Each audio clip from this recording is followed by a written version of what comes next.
नौकरी की मांग को लेकर महीनों से दर दर की ठोकरें खा रहे नौजवानों ने आज कोलकाता के धर्मतल्ला में अनोखा विरोध प्रदर्शन किया। नौकरी की मांग पर उन्होंने बीच सड़क पर बैठकर अपना सर मुंडवा लिया। आंदोलनकारियों का कहना है कि वो अपनी नौकरी को लेकर अनिश्चितता में दिन गुजार रहे हैं, इसलिए उन्होंने यह कदम उठाया है। आपको बता दें कि 2016 में एसएससी नौकरी में फर्जीवाड़े का मामला दायर हुआ था। कलकत्ता हाई कोर्ट ने मामले की लंबी सुनवाई के बाद 26,000 टीचर्स की नौकरी रद्द करने का आदेश दिया था। वो मामला अब सुप्रीम कोर्ट में है, जहां 7 जनवरी को इसकी दोबारा सुनवाई होगी। उससे पहले प्रदर्शनकारियों ने नया आंदोलन शुरू कर दिया है। उनका इल्जाम है कि 26,000 में सभी फर्जी नहीं हैं, काफी योग्य उम्मीदवार भी हैं। उन्हें अयोग्य लोगों की नौकरियां रद्द होने के साथ साथ योग्य लोगों की नौकरियां जाने का भी डर सता रहा है। 7 साल नौकरी करने के बाद ये टीचर्स अब अनिश्चितता में दिन गुजार रहे हैं। इसलिए साल के आखिरी हफ्ते से धर्मतल्ला के वाई चैनल पर वो विरोध प्रदर्शन कर रहे हैं। इस दिन एक टीचर ने विरोध जताने के लिए अपना सर मुंडवा लिया। उन्होंने पैनल रद्द होने का डर जताते हुए मुख्यमंत्री से हस्तक्षेप की मांग भी की है। इंसाफ की मांग करते हुए आंदोलनकारियों ने विकास भवन अभियान भी चलाया। सॉल्ट लेक करुणामयी से जुलूस शुरू हुआ। प्रदर्शनकारियों को रोकने के लिए पुलिस ने सड़कों पर बैरिकेडिंग कर दी थी। उन्हें विकास भवन से पहले रोक दिया गया। प्रदर्शनकारियों की मांग है कि पश्चिम बंगाल सरकार सुप्रीम कोर्ट में अच्छा वकील खड़ा कर उन्हें इंसाफ दिलाए। অনেক নিজেকে মূল্যায়ন করে দেখলাম যে আমাদের অপরাধ একটাই অপরাধ, সেটা হচ্ছে আমরা এই যে 2016 সালে এসএলএসটি পরীক্ষা দিয়ে বৈধভাবে চাকরি পেয়েছি, এটাই আমাদের অপরাধ। তাই সেই অপরাধ বা পাপের প্রায়শ্চিত্ত করার জন্য আমি আজকের এই মস্তক মনে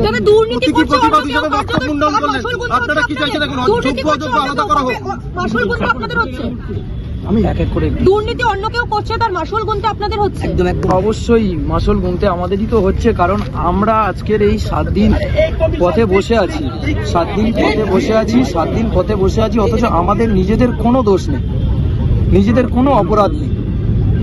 তো এর জন্য সেই দায়টা আমাদেরই নিতে হচ্ছে, সেই দায়টা আমাদেরই নিতে হচ্ছে। আচ্ছা, যোগ্য অযোগ্যকে আলাদা করার দায়িত্ব কাদের ছিল?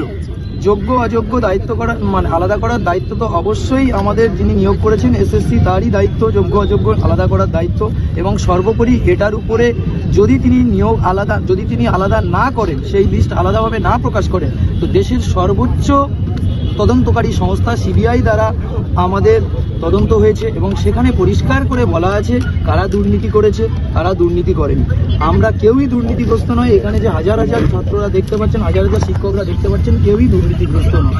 তো আমাদের কেন এইরকম ভাবে আমাদেরকে 7 দিন 8 দিন পথে বসিয়ে রাখা হয়েছে এবং আমরা পথে বসে আছি আমাদের ন্যায় বিচারের জন্য? যখন আমাদের কোনো অপরাধ নেই, আমরা যখন অপরাধটাই বুঝতে পারছি না, তো অনেক নিজেকে মূল্যায়ন করে দেখলাম, হ্যাঁ আমাদের অপরাধ একটাই, যে সেটা 2016 সালে এসএলএসটি পরীক্ষা দিয়ে স্বচ্ছভাবে বৈধভাবে নিয়োগ পেয়েছি, এটাই আমাদের একমাত্র। আপনাদের বাছাই করা হয়েছিল যে কত শতাংশ দুর্নীতি করে চাকরি পেয়েছে? হ্যাঁ, সেটা সিবিআই তদন্ত করে দিয়েছে, সেই প্ল্যাকার্ড আমাদের আছে, আপনারা পিছনে দেখতে পারেন কত পার্সেন্ট, মাত্র 9 to 10-এ 8% এবং 11-12-এ 14%। এবং এই এটা সিবিআই এর ফাইনাল চার্জশিটে রিপোর্ট। এই এত ক্ষুদ্র সংখ্যক দুর্নীতির জন্য কেন পুরো প্যানেলটা হাইকোর্টে বাতিল গেল, আমরা সেটাই বুঝতে পারছি না। সুপ্রিম কোর্টে আমাদের দাবি থাকবে যে সরকার যেন উপযুক্ত মানের লয়ার দিয়ে যথোপযুক্ত সওয়াল করে যোগ্যদেরকে বৈধভাবে স্বচ্ছভাবে যারা চাকরি পেয়েছে তাদেরকে সসম্মানে স্কুলে যেতে ফিরিয়ে। সরকারের সদিচ্ছার অভাব রয়েছে এসএসসি স্কুল সার্ভিস কমিশনে। একদমই তো, কারণ আমরা আগের দিনের বাইরে থেকে, সরকারি উকিলের বাইরে থেকে আমরা দেখতে পেলাম যে নর্মাল জিনিসই বলতে পারছেন না, নর্মাল জিনিসের অ্যান্সার তারা দিতে পারছেন না, যেটা আমাদের কাছে আছে। চিফ জাস্টিস জিজ্ঞেস করছেন যে ওএমআরএ কি থাকে, সেই বেসিক জিনিসগুলোই সরকারি আইনজীবীর কাছে নেই।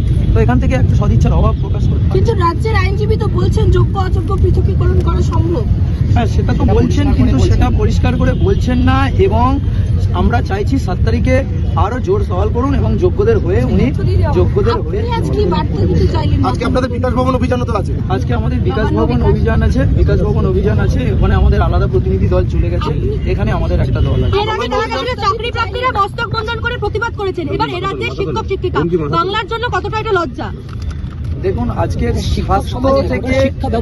স্বাস্থ্য থেকে শিক্ষা সবাই আজকে রাস্তায় বসে আছে এবং আমরা কিন্তু চাকরি প্রার্থী নই, আমরা 6 বছর ধরে কর্মরত শিক্ষক। এই সারা বাংলা আজকে দেখলো তাদের শিক্ষকরা আজ 7 দিন ধরে রাস্তায় বসে আছে এবং মস্তক মুন্ডন করে তারা প্রতিবাদ জানাচ্ছে। এটা বাংলার সবচেয়ে বড় লজ্জা, এর চেয়ে আর হতে পারে না।